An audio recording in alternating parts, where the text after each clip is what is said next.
Hello, me doctor Priyal my fight with cancer. तर तुम्ही आज बघू शकत असाल की मी आज खूप फ्रेश वाटत आहे. रिफ्रेशमेंट मला झालेली आहे आज खूप जास्त. आणि आज ओपीडी संपली आणि रिलॅक्स झाले मी थोडे आणि म्हटलं चला आज व्हिडिओ बनवूयात. तर गेल्या आठवड्यात पेपर होते. माझं पोस्ट ग्रॅज्युएशनचे मी पेपर दिलेत. आता प्रॅक्टिकल संडेला आहे आणि काल मी इंटर्नशिप मला करायची होती सायकियाट्रिस्टकडे. तर काल मी डॉक्टर सुजय पाटील सरांकडे गेली आणि खूप छान वाटलं त्यांना भेटून. पहिल्यांदा आमचं इंट्रोडक्शन झालं. तर तिथे गेल्यानंतर मी हॉस्पिटलला एंटर करायच्या आधीच मी रोडवरची ती गर्दी बघितली. 11-11:30चा टायमिंग होता आणि आय जस्ट शॉक. मी एवढी गर्दी आधी कुठल्याच डॉक्टरांकडे बघितली नाही आणि सायकियाट्रिस्टकडे एवढी गर्दी बघून मला खरंच एकदम आश्चर्यचकित झालं.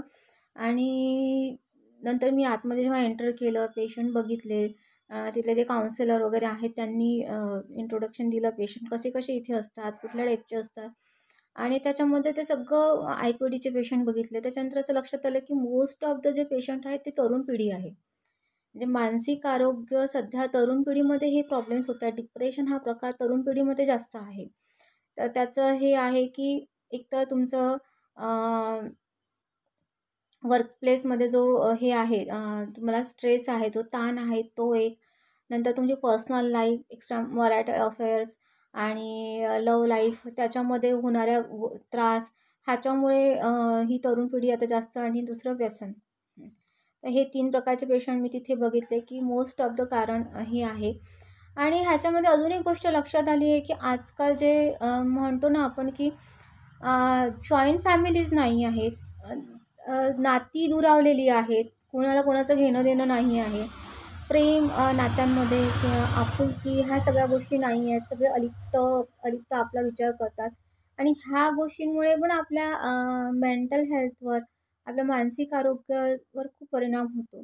कारण माणूस एकटा स्वतःला समजायला लागतो आणि आपलं कोणीही नाही आहे किंवा त्याला समजून सांगायला कोणी नसतं, त्याचं ऐकून घ्यायला कोणी नसतं, त्याला त्याचं दुःख सांगायलाही, शेअर करायलाही कोणी नसतं. तर ह्या सगळ्या गोष्टींचा सुद्धा आपलं बिघडत चाललेलं आहे कल्चर. आणि जो म्हणू आपण एकत्र कुटुंब पद्धतीचं होणारा जो ऱ्हास आहे तो, ह्या सगळ्या गोष्टींचा परिणाम आपल्या मानसिक आरोग्यावर होतोय. फक्त वर्कप्लेसला स्ट्रेस आहे आणि कुठलं मला काहीतरी आजार झाला म्हणून मला डिप्रेशन आहे, म्हणजे असा कुठलाही एकच हेतू किंवा एकच दृष्टिकोनातून आपल्याला विचार करता येणार नाही. त्याच्यामागे खूप सगळ्या गोष्टी आहेत. सोशल पण आहेत आणि पर्सनल पण आहेत आणि काय म्हणू त्याला, इकॉनॉमिकल पण आहेत. ह्या तिन्ही गोष्टी तुमच्या मानसिक आरोग्यावर परिणाम करतात. तर मी जेव्हा बघितलं की तरुण पिढी जास्त डिप्रेशन आणि ह्या सगळ्या गोष्टींमधून जास्त सफर होते. त्यांना काउन्सिलिंगची गरज लागते. आणि हेच नव्हे तर स्टुडंट जे हायर एज्युकेशन घेत आहे की एवढा लोड वाढला, एवढी कॉम्पिटिशन वाढलेली आहे सध्या की त्याच्यामुळेही मुलं डिप्रेशनमध्ये जात आहेत. विद्यार्थी डिप्रेशनमध्ये जात आहेत. तर तुमचं मानसिक आरोग्य सुदृढ असणं, हेल्दी असणं हे खूप महत्त्वाचं आहे. त्याच्यामुळे फर्स्ट थिंग आहे की तुम्हाला कुठल्याही गोष्टीचं काही म्हणजे वाटत असेल किंवा कुठल्याही गोष्टीचा त्रास होत असेल तर तुम्ही शेअर करायला शिका.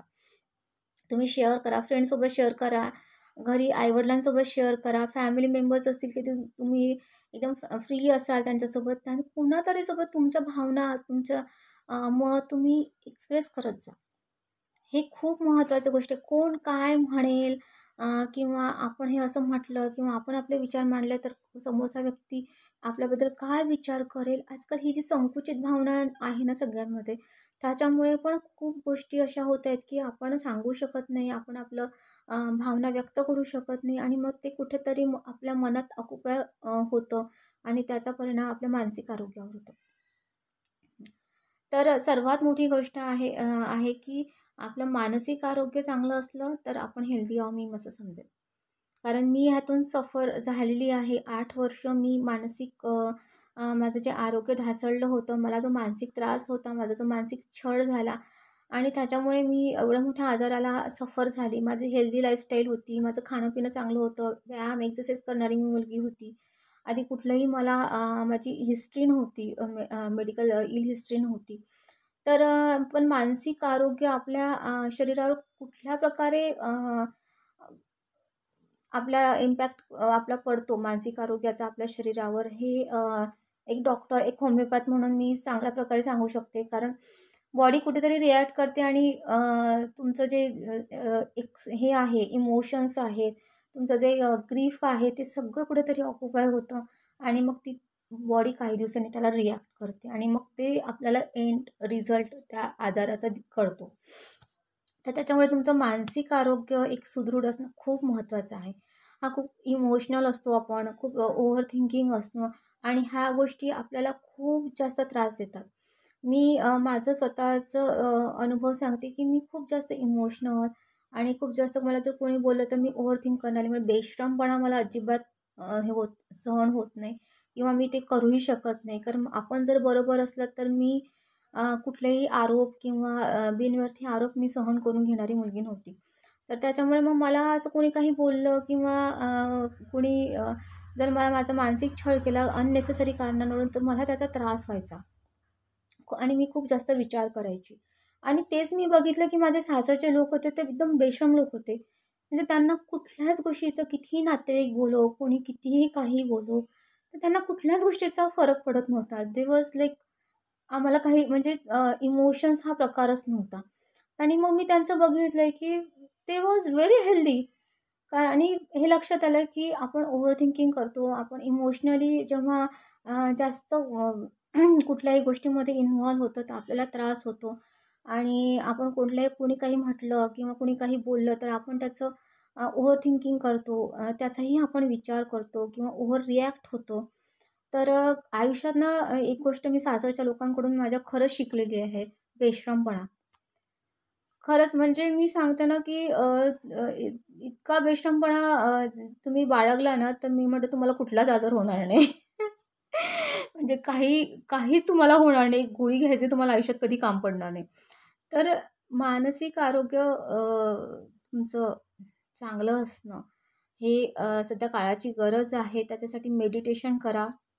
त्याच्यासाठी योगा करा. स्वतःसाठी वेळ द्या आणि हेल्दी हॅबिट्स घ्या. तुम्ही पाळायला हव्यात. रात्रीचं जेवण, ओव्हरनाईट काय म्हणू त्याला जास्त जागरण जे म्हणतो, की 12-12 वाजेपर्यंत तुमचा स्क्रीन टायमिंग जो आहे तो कमी करायला हवा. तर ह्या छोट्या-छोट्या गोष्टी तुम्ही जेव्हा सुरुवात कराल चेंज करायला स्वतःच्या, तर ऑब्व्हियसली तुमचं हेल्दी लाईफस्टाईल स्टार्ट होईल आणि तुमचं मानसिक आरोग्यसुद्धा चांगलं राहील. आणि आपल्या भावना व्यक्त करत जा. कुठल्याही मार्गाने करा, पण त्या करायच्या. मनात गोष्टी ठेवायच्या नाही. कारण त्याही गोष्टी कुठेतरी आपल्या माइंडमध्ये, आपल्या सबकॉन्शियस माइंडमध्ये जमा होतात आणि मग त्या कुठेतरी आपली बॉडी त्याला ओव्हर रिॲक्ट करते आणि मग आजाराचं रूप ते घेतं. तर मानसिक आरोग्य जपणं सध्याच्या काळात, सध्याची लाईफस्टाईल जी आहे त्याच्यामध्ये खूप महत्त्वाचं आहे. आणि तुम्ही तुमचा ह्या सगळ्या गोष्टी करून हेल्दी लाईफस्टाईल अप्लाय करून आपलं मानसिक आरोग्य नेहमी चांगलं ठेवा आणि आपल्या मानसिक आरोग्याची काळजी घ्या. Thank you so much.